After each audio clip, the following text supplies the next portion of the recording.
Olá, tudo bem, amadas irmãs? Espero que vocês estejam bem nesse dia tão lindo, mais um dia abençoado do Senhor.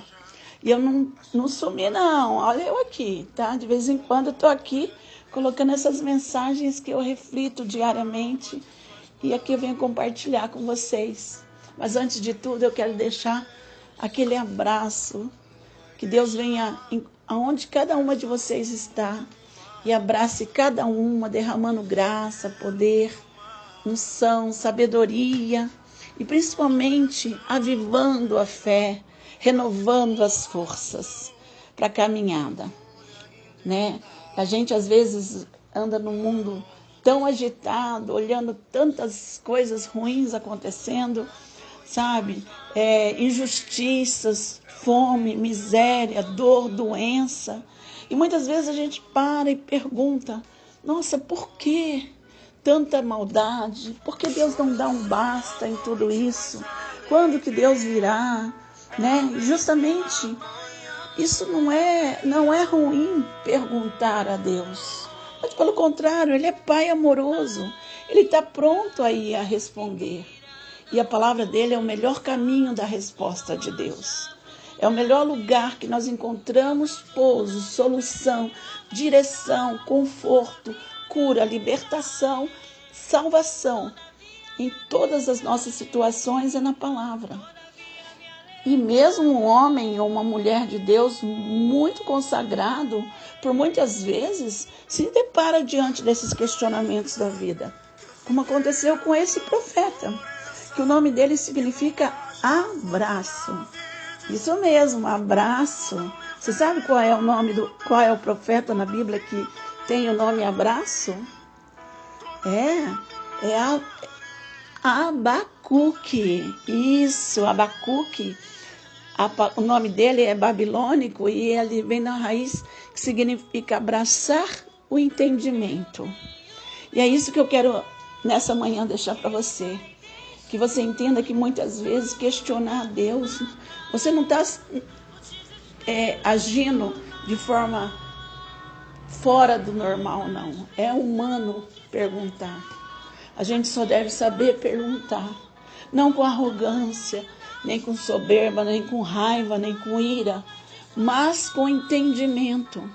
Abacuque, ele tinha zelo pelo povo. E ele clamava a Deus pela justiça. Ele vivia numa época, na época dos 4 últimos reis de Judá, antes da queda de Jerusalém. E ali no ano 612, mais ou menos, na época que a Síria cai, e que a Babilônia estava no seu auge.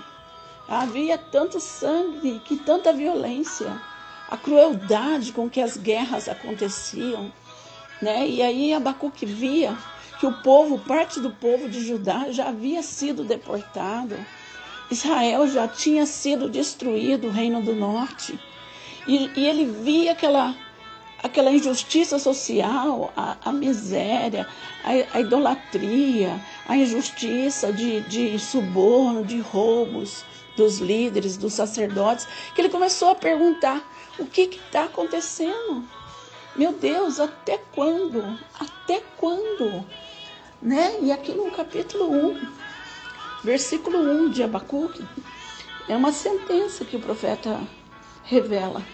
Porque ele fala assim, até quando eu clamarei e tu não me escutarás? Gritar-te-ei violência e não salvarás. Olha só o que ele está dizendo. Que ele já tinha dito, clamado a Deus. E Deus parecia que estava em silêncio, não estava ouvindo. Ele gritava e não havia resposta. Aí ele fala, até quando? Até quando eu vou fazer isso? Vou gritar e tu não salvarás. Diante de tanta violência.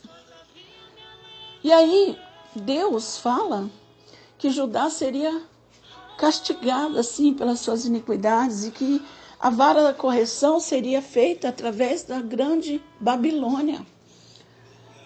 Que a Babilônia seria a vara de correção que Deus usaria. Aí ele diz assim, ó, tem um versículo que diz assim, Versículo 5, 1:5 diz assim: Vede entre as nações e olhai e maravilhai-vos, e desvanecei, porque eu realizo em vossos dias uma obra tal, que vós não crereis quando for contada. A obra que Deus realizará será tão grande, mas tão grande, que ninguém vai entender e nem acreditar, né? E aí o profeta, o Senhor diz assim: por-me-ei na minha torre de vigia sobre a fortaleza e vigiarei, o profeta fala, para ver o que Deus me dirá e a resposta que terá da minha queixa. Então o profeta vai para uma torre, porque naquela época nos reinos se colocava uma torre de vigia de pedra para que um soldado ficasse ali vigiando para ver se viria inimigos. E ele falou: eu vou me colocar como sentinela, como atalaia, aquele que vigia para ouvir a resposta que Deus dará à minha queixa. Deus enviará a resposta, ele sabia. Mas para que a gente entenda a resposta de Deus, a gente tem que estar com os ouvidos abertos e atentos àquilo que Deus fala. Tenho certeza que Deus vai dar resposta no teu coração hoje. Abacuque disse: eu me colocarei como vigia, e ali eu ouvirei do Senhor o que ele fará. Ele vai dar resposta à minha queixa. E o meu papel qual é? Vigiar. Me colocar em vigilância e aguardar no Senhor. E o que aconteceu? Deus fala. Aqui no capítulo 2, versículo 2, diz: o Senhor me respondeu: escreve para que possa ler até aquele que passa correndo, porque a visão está para se cumprir no tempo determinado, é no tempo determinado, mas se apressa para o fim e não falhará. E se tardar, espera-o, porque certamente virá e não tardará.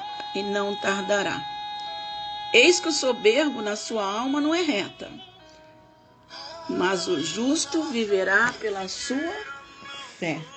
Olha o que Deus respondeu. Porque antes os mensageiros, eles tinham que ouvir a notícia e sair correndo e já levar a notícia rapidamente. Deus falou: olha, pega então, escreve o que eu vou dizer, essa visão, numa tábua, para que aquele que passa correndo entenda. Até aquele que passa correndo. Por quê? A visão ainda está para se cumprir no tempo determinado. Deus tem um tempo para todas as coisas. Todas as coisas. Ele está falando: eu tenho um tempo para todas as coisas. Eu tenho tempo determinado. Mas esse tempo se apressa por fim. Ou seja, ele está dando uma esperança de que aquilo vai acontecer logo. Não falhará. Mas se tardar, espera. Deus está dizendo: se tardar, espera. Tenha paciência. Porque certamente virá e não tardará. Ele falou: muitos são orgulhosos, ele não tem a alma reta. Mas o justo vive pela fé. É nessa fé que o Senhor quer que vivamos. E aí Deus fala que mesmo que a Babilônia seja usada para a destruição ainda e a sentença que ela teria sobre o povo, que ela era vara de correção, porque Deus disciplina aquele que ama. Deus falou ali, se você quiser ler depois, aí no capítulo 2, do 6 até o 20, até o 19, ele vai dar os 5 ais, pelas quais a Babilônia vai ser destruída também. Tem sentença sobre ela também. Deus vai usar ela, uma nação iníqua, impiedosa, mas ela também receberia a sentença dela no devido tempo. Então, tanto pelo orgulho, pela ambição, pela cobiça, ou mesmo pela crueldade, a bebedeira e pela idolatria que essa cidade estava impregnada nela, né? Mas eu quero que você atente para o versículo 20 de 2:20. Diz o Senhor: Porém, o Senhor está no teu santo templo. Cale-se diante dele toda a terra. Soberania de Deus. Deus é soberano. Deus é justo, Deus é juiz, Deus é o que controla e ordena e governa sobre o mundo criado pelas próprias mãos dele. Quem é o homem para questionar o Senhor? Nós podemos perguntar, sim, Deus responderá, mas lembremos em todo tempo que Ele é soberano sobre a nossa vida. Deus é soberano sobre essa doença. Deus é soberano sobre essa situação financeira. Deus é soberano sobre a vida do teu filho, do teu marido, da tua filha, dos teus netos. Deus é soberano sobre o teu ministério. Deus é soberano sobre o nosso respirar. A cada dia, a cada manhã, Ele governa. E aí, para terminar, Abacuque diz assim: ouvi-o e o meu íntimo se comoveu. 3,16, tá? Ouvi-o e o meu íntimo se comoveu, a sua voz tremeram os meus lábios. Imagina, o profeta tremeu diante do Senhor. Entrou podridão dos meus ossos, ele reconheceu o quanto ele é osso e carne e pó diante do Senhor. E os joelhos me vacilaram, pois em silêncio devo esperar o dia da angústia que virá contra o meu povo, que nos acomete. A sentença de Deus foi dada sobre o povo. E o profeta entendeu que ele deve esperar, porque aquilo que está determinado virá, independente do que façamos, porque o Senhor governa sobre tudo, e todos os pensamentos do Senhor são mais altos e melhores que os nossos. E ele aí declara, que na oração dele, aquilo que você vai cantar, daqui a pouco, que eu vou deixar aqui a música também, que diz: ainda que a figueira não floresça, e não haja fruto na vide, o produto da oliveira minta, e os campos não produzam mantimentos, as ovelhas sejam arrebatadas do aprisco, e nos currais não haja gado, todavia eu me alegro no Senhor, exulto no Deus da minha salvação. O Senhor Deus é a minha fortaleza, declare: o Senhor Deus é a minha fortaleza. O Senhor Deus é a sua fortaleza. O Senhor Deus é a nossa fortaleza. E faz os nossos pés, os meus pés, como as corças, e me faz andar alteiramente. O Senhor é soberano sobre tudo. Ele está no controle da tua vida, da minha vida, da nossa nação. Ele diz lá em 2:20, o Senhor, porém, está no teu santo templo. Cale-se diante dele toda a terra. Essa é a mensagem que eu quero deixar para você. Muitas vezes a pressão nos faz como Abacuque. Ele perguntou, Deus respondeu. E ele entendeu. Ele se colocou em torre de vigia para aguardar a resposta do Senhor. E quando Deus respondeu, ele declarou que mesmo que a figueira não floresça e não haja fruto, mesmo que faltasse tudo, mesmo que tudo estivesse dando errado, mesmo que não tivesse provisão, mesmo que ele não tivesse condição de resolver aquela situação, ele diz no versículo 18, capítulo 3, todavia eu me alegro no Senhor e exulto no Deus da minha salvação, porque o Senhor Deus é a minha fortaleza.